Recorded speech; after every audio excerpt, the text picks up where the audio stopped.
Hello everyone, welcome to Come Sit at My Table. Melissa and I are thrilled to have you with us for this video today. Today is Subscriber Sunday number 8. Now if you've been watching our videos, you know that every Sunday we are trying a recipe that was sent to us from a subscriber. And we have tried recipes from all over the country. Today's recipe comes to us from a lady named Beth Myers in Tracy City, Tennessee. And the recipe she sent is for something I've never heard of. It is called chicken on egg bread. Don't turn this video off. Give it a chance because I think you're going to really like this. I had never heard of, I had heard of egg bread, but it was like a loaf of bread that they sell at Walmart or Kroger. I'd never heard cornbread called egg bread.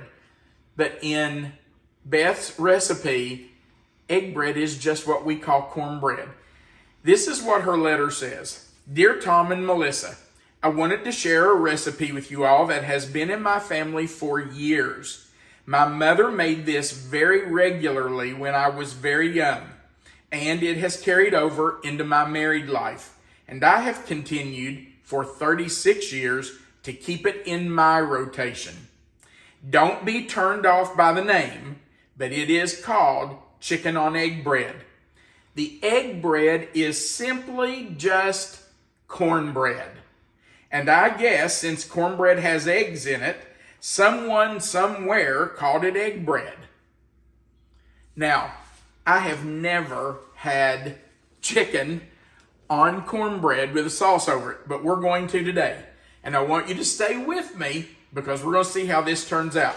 This is Beth's recipe, and we're going to follow it exactly if we can. And I hope, Beth, that we do it justice. Here's what we're going to use to make Beth's chicken on egg bread or chicken on cornbread. We're going to use 1 stick of butter. We're going to use 3 tablespoons of minced onions, and you're going to want to mince those fairly fine. You also need 3 tablespoons of minced celery. Then you're going to need a little bit of salt and pepper. Now, Beth's recipe does not tell us how much. It just says like salt and pepper to taste or put in a pinch. So that's what we're going to do. Then we're going to use 5 tablespoons of all-purpose flour. And when we mix that in with the sauteed onions and celery and that butter, we're creating a roux that's going to thicken our sauce. After we get that roux made and we cook that for a couple of minutes, we're going to add in 3 cups of chicken broth and 1/4 cup of heavy cream, with just barely a dash of nutmeg. And that's what her recipe says. Barely a dash of nutmeg. And then later in the recipe, it does say that if you want to leave the nutmeg out, you can. Now, you're also going to need cornbread. And this is some cornbread Melissa and I had for dinner last night that's left over. So we're just going to use that rather than make a new pan. We've got cornbread already. And you're going to need some chicken.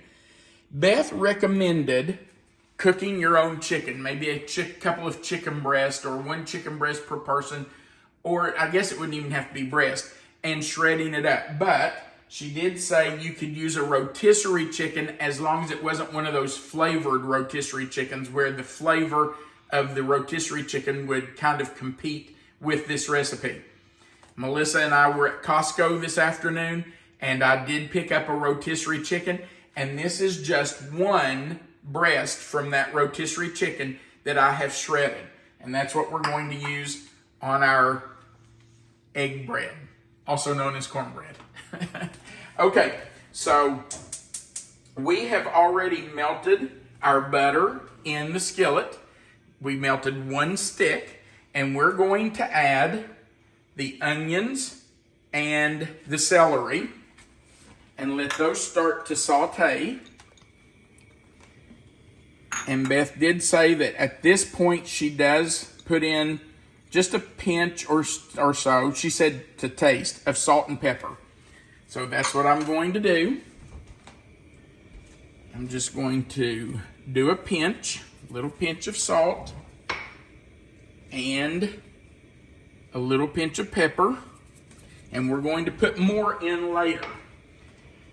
Now, we're just going to stir the onions and celery. Almost said onions and peppers.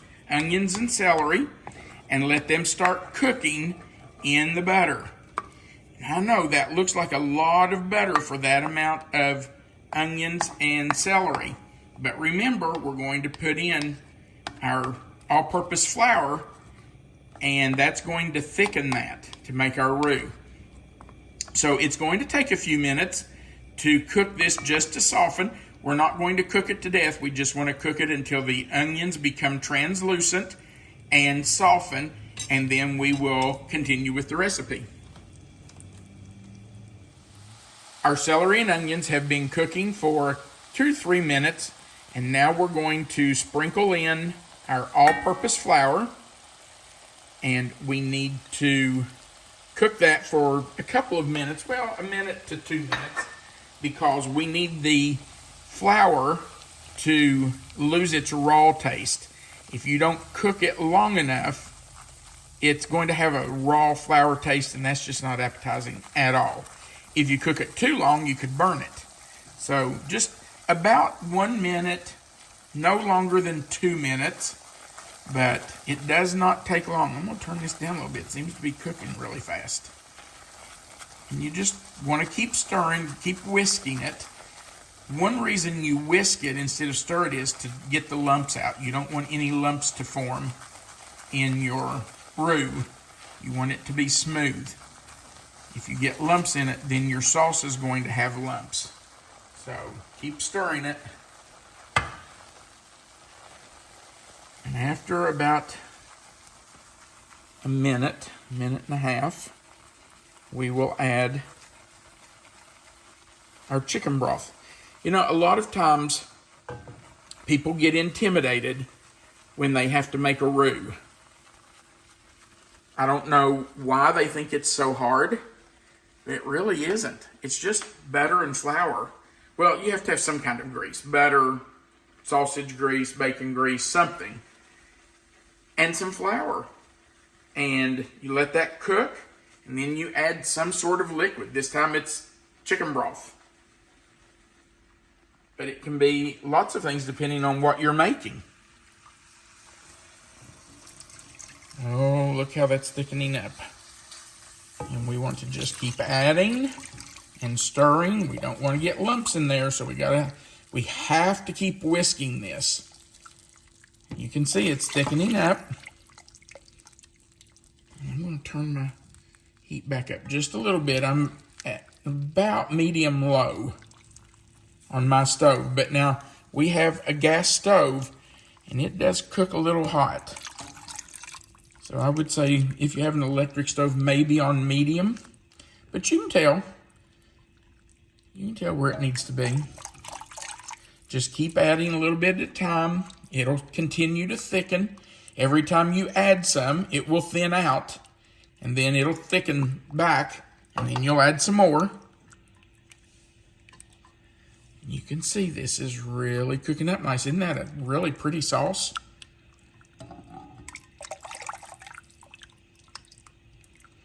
Wow. This is really nice.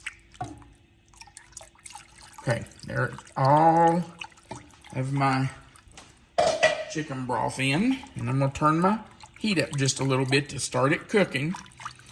And now Beth's recipe says this is where you season again. And I know people say, oh, you just put salt and pepper in there. Yes, but when you're cooking, you season at different stages of the recipe. I'm going to turn that down. It seems to be thickening on the bottom really quick. You know what, now that I've got that whisked and there are no lumps, I'm going to go back to this for just a minute. I'll use my spoon. So, we're going to, I forgot to get the teaspoon, Melissa. Let me grab it. Sorry. It's okay. I'm going to do about, a half a teaspoon of salt. And maybe a quarter teaspoon of pepper. I don't know. It doesn't say exactly how much, so I'm just guessing. Lots of people have asked me in the comments if we've tried these subscriber recipes before we make them on video, and I always tell them, no. We do not. This is a blind experiment for us too, so. Yep, I'm making it just like you would if it was a brand new recipe for you. We video the very first time we make it, so you can see exactly how to do it your first time.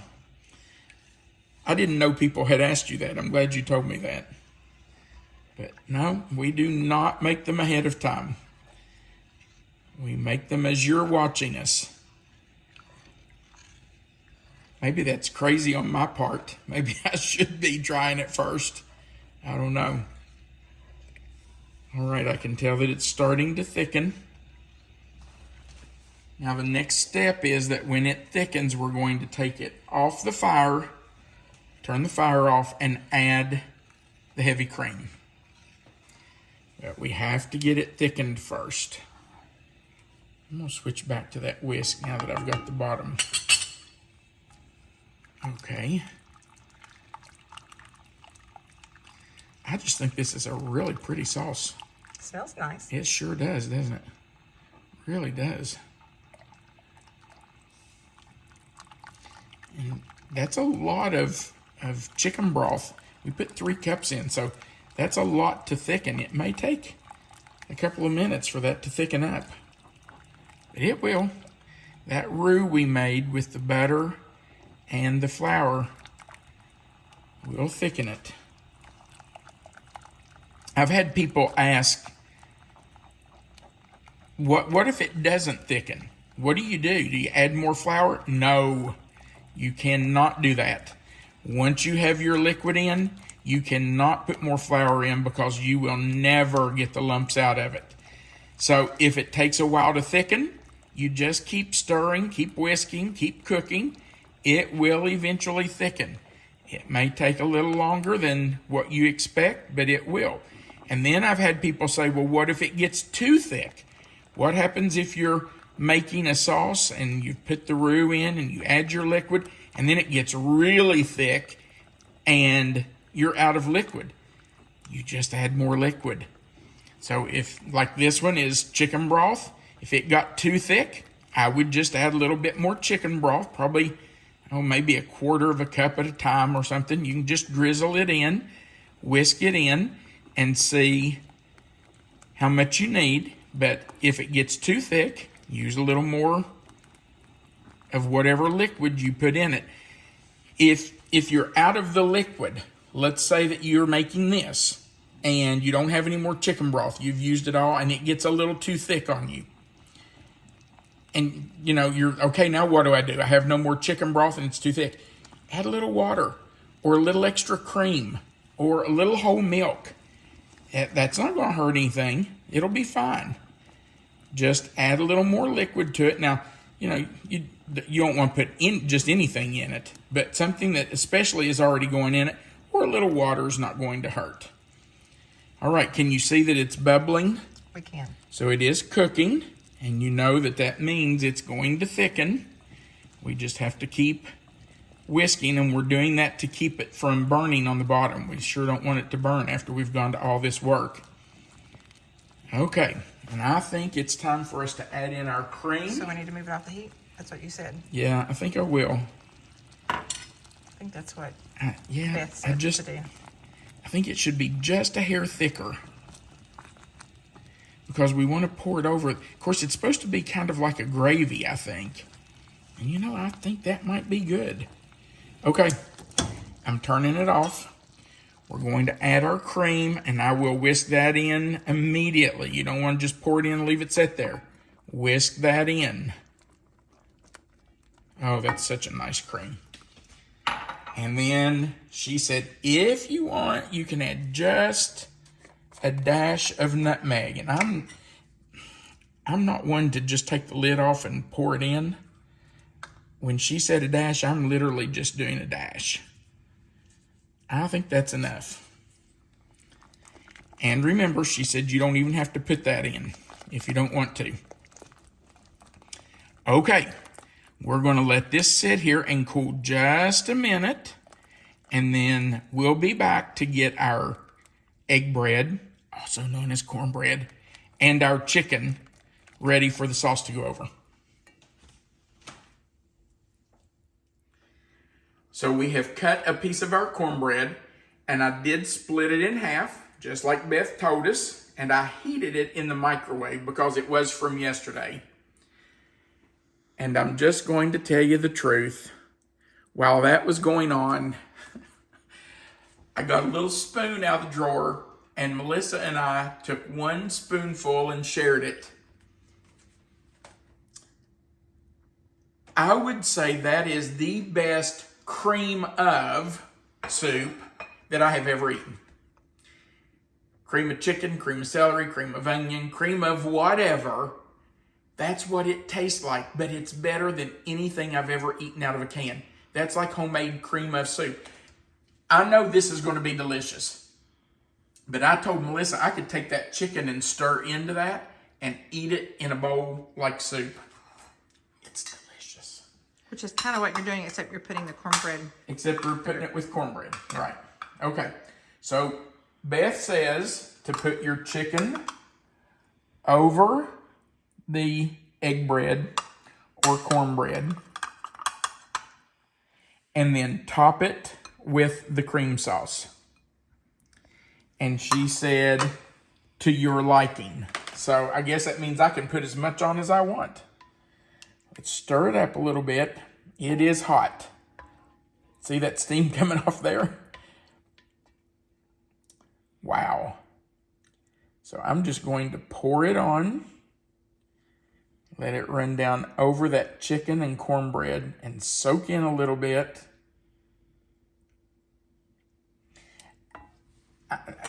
I know I got a fork for that, but I think we need a spoon for this. Wow. This is going to be good. I can already tell you. Melissa, are you taking the first bite? Sure, why not? I'm going to blow one up for you because I don't want you to burn your mouth. Thank you, dear. Okay, I think you'll be all right. That's really good. Is it really? Mm-hmm. With the cornbread? Mm-hmm.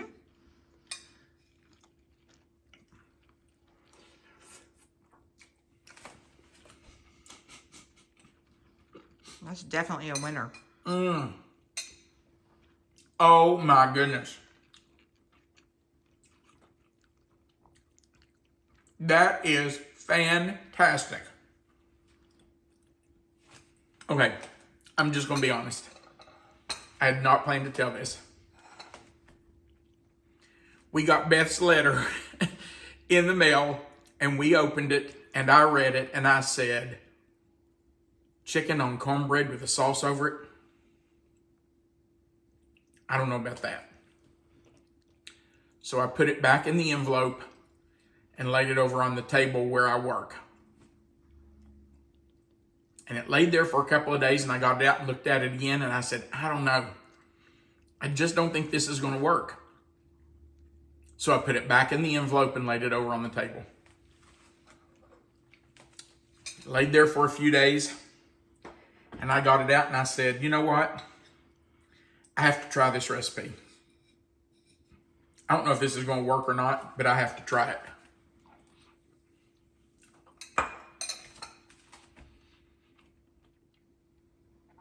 I am so glad I did. That's going to be a regular at our house. Anytime we have leftover cornbread, that's what we're doing with it. I see why she keeps it in her rotation. I do too. I don't blame her. It's going to be in our rotation. Beth, thank you so much. This is a fantastic recipe. If you've watched to the end of this video, I hope you give this a chance. That's really simple. Don't be afraid of making that roux and sauce. It's not hard. It's easy. I promise you, you can do it. If I can do it, you can do it. Give this a chance. You're going to love this. We really would appreciate if you'd go right below this video and click that thumbs up button. It's called the like button. The more people that click it, the more times YouTube will share our video. Also, there's a share button right under the video. If you'll click it and share this to your own social media, Facebook or whatever you have, your friends and family can see this recipe too. And they'll put this in their rotation. And if you haven't before, we sure would appreciate you clicking that subscribe button right under the video, the little notification bell beside of it, and the word all. That just subscribes you to our channel so you'll always know when we add a new video. Remember that right under this video, you'll see the title of this recipe, chicken on egg bread. If you'll click that title or in that box, it will expand, and that description box always has the written recipe. Melissa always puts that recipe there for you, and our contact information is right under the recipe. Pardon me. And then right under that, you will find a place to put comments. We love reading your comments. We so enjoy hearing from you. So if you would like to put a comment, feel free to do that. We would love to read it. And Melissa tries to respond to as many of those as she possibly can. So feel free to leave us a comment. Thank you so much for watching our videos. Thank you for subscribing to our channel. You will never know how much each one of you means to us. We want you to remember that you are always welcome to come sit at my table. Have a wonderful day.